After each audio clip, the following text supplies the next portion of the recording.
propriedades dos materiais. Dá uma olhada aí ao seu redor, não importa onde você esteja, pode ser na cozinha, na sala, em um quarto, enfim, dá uma olhada. Olha os objetos que estão ao seu redor. Se você observar, você vai ver que os objetos eles são feitos de materiais diferentes, de acordo com o uso desses objetos. Perto de mim, por exemplo, eu tenho aqui uma bola de couro, bem pesadinha, para ser usada nos jogos. Controle remoto. Controle remoto é de plástico. Já pensou se ele fosse de vidro? Costuma cair de vez em quando, não é? Ia se quebrar facilmente e ainda poderia causar acidentes. Pois é, os objetos eles são feitos com materiais adequados ao seu uso. E é isso que nós vamos ver aqui no nosso livro. Sublinha aí comigo alguns trechos, hein? Os materiais possuem propriedades que os tornam adequados ou não para a fabricação dos objetos. Observe esses brinquedos. Eles são feitos de materiais com características diferentes. Eu tenho aqui, por exemplo, um cachorro de pelúcia. Tem gente que gosta de dormir abraçado com pelúcia. Então, esse brinquedo tem que ser feito com material assim macio, fofinho. Já pensou? Se ele fosse feito de material áspero, ia arranhar. E se ele fosse de metal ou de algum material que oferecesse assim, algum risco para quem estivesse dormindo abraçado? Não ia dar certo. A maioria dos brinquedos atualmente é feita desses materiais aí, semelhantes aos que foram utilizados nesses brinquedos. Plásticos sem pontas que não perfuram e nem cortam a pele, madeira leve, como esse brinquedo aqui, metais leves, tintas que não são tóxicas, ou seja, que não fazem mal para a saúde, e tecidos macios, como nós vimos. Se os brinquedos dessa coleção aí fossem feitos com outros tipos de materiais, por exemplo, vidro, madeira pesada, tintas tóxicas, tecidos muito ásperos, como nós conversamos, não seria seguro brincar com eles, porque as crianças poderiam se machucar.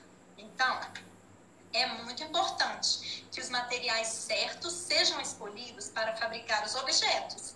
Senão, eles podem oferecer risco às pessoas, principalmente às crianças, e assim não cumprem a sua função de trazer diversão no caso dos brinquedos, por exemplo. Vamos conversar sobre outro objeto, o copo. Observe aí os materiais utilizados na fabricação desses copos, as propriedades desses materiais e o uso de cada um. Olha aí o plástico. Esse copo aqui é feito de plástico. Ele não se quebra em cacos perigosos, por isso é adequado para bebês e crianças que podem deixá-lo cair. Como essa caneca que eu tenho aqui, de plástico. Se cair, não quebra e não machuca ninguém. E o de metal? Assim como o plástico, o metal é muito resistente a quedas, mas ele amassa. Eu tenho aqui ó, uma caneca também de metal. Ao tato, é possível sentir muito facilmente se seu conteúdo está quente ou gelado. Se o que tiver dentro aqui dessa caneca de metal for quente, eu vou sentir facilmente. E se for gelado também. O metal também ele conserva a temperatura do líquido. E o barro? Eu não tenho um copo de barro, mas tenho uma tigela. Você está vendo aí uma caneca de barro. O barro, ele mantém o líquido fresco ou aquecido. Ele também conserva a temperatura do alimento ou do líquido por mais tempo do que o copo de outros materiais. Mas ele também se quebra facilmente se cair. Deixa eu guardar aqui com muito cuidado. E o vidro ou cristal? O vidro ou cristal permite que o líquido dentro dele seja visto. Pode ser bonito, mas ele só deve ser utilizado por crianças maiores e adultos, que raramente o deixam cair. Porque senão ele cai, ele pode se quebrar em cacos que podem cortar, machucar, perfurar a pele, como esse aqui. Muito cuidado quando usar copo de vidro, hein? A partir dessas informações, nós podemos concluir que um objeto pode ser feito de diferentes materiais e as propriedades desses materiais os tornam adequados a diferentes situações de uso. Assim como no caso dos brinquedos, os copos e diversos objetos devem ser feitos com materiais adequados, tá? No que significa estrutura. Observe essa imagem aí. É de um prédio que está em construção. Por baixo do cimento, dos tijolos, existe uma estrutura de metal. Agora observe esse cubo mágico. Esse cubo mágico é formado por vários cubos menores. Mas nós não vamos falar sobre a estrutura dos objetos, e sim sobre a estrutura dos materiais. Então, use a sua imaginação. O metal, a água, o barro, o plástico, açúcar, enfim, os materiais, eles são constituídos de uma estrutura. Imagine que isso aqui é a estrutura de um material, tá? Use essa imaginação, hein? Então, essa estrutura aqui que eu construí com Lego representa a estrutura de um material que é formada por várias pecinhas, por várias partículas. E é sobre isso que nós vamos conversar agora, hein? Na página 78, estrutura dos materiais. Os materiais são formados por minúsculas partes ou partículas. Essas partículas são tão pequenas que não é possível vê-las nem com lentes de aumento.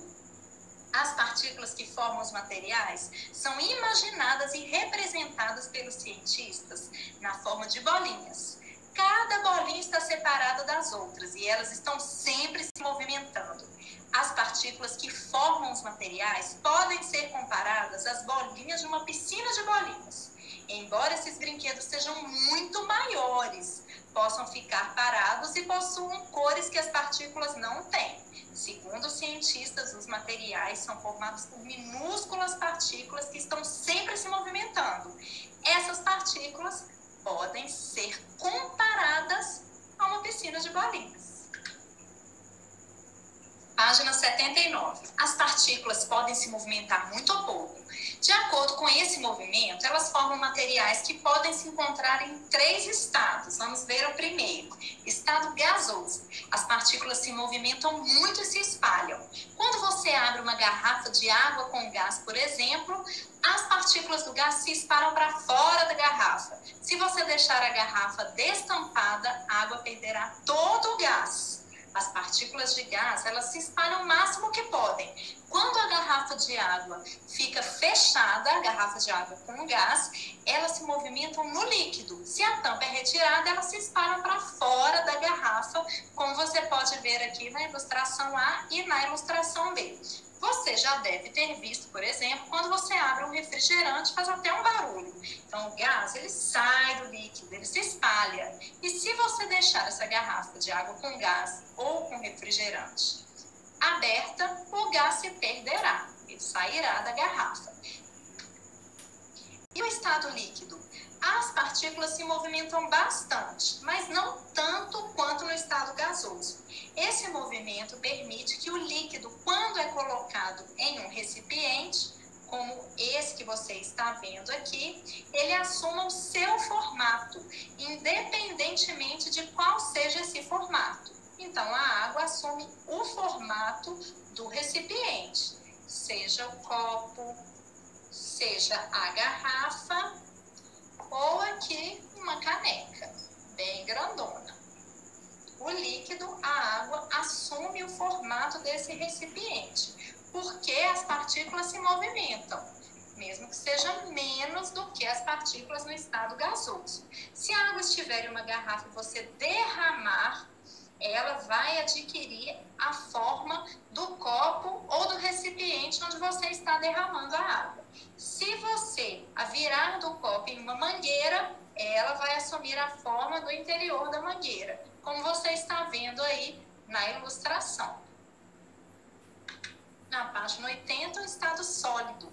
As partículas vibram, isso é, tremem, movimentando-se sem sair do lugar. Fica rígido, igual quando a gente está tremendo de frio. Como o movimento é menor, o formato do sólido não acompanha o formato do recipiente em que ele é colocado. Se uma pedra de gelo, como você está vendo aqui, que é sólida, for colocada em diferentes recipientes, ela continuará tendo essa forma aqui, o mesmo formato. As pedras de gelo não assumem a forma do interior do copo ou de outro recipiente, como a água em estado líquido, porque a movimentação das partículas no estado líquido é maior do que no estado sólido. E a movimentação das partículas no estado gasoso é maior ainda. Como você está vendo aí, a movimentação das partículas em cada estado, sólido, líquido e gasoso.